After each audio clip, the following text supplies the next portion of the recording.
బ్రహ్మముడి ఉండాలి. పైనకి బ్రహ్మముడు ఉండాలి.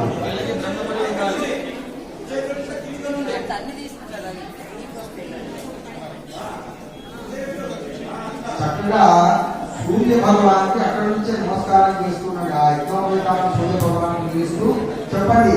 తచ్చక్షు దేవహితం పురస్తాత్ శుక్రం ఉచ్చరతు పశ్యేమ శరదశతం జీవేమ శరదశతం నందామ శరదశతం మోదామ శరదశతం భవామ శరదశతం శృణవామ శరదశతం ప్రప్రవామ శరదశతం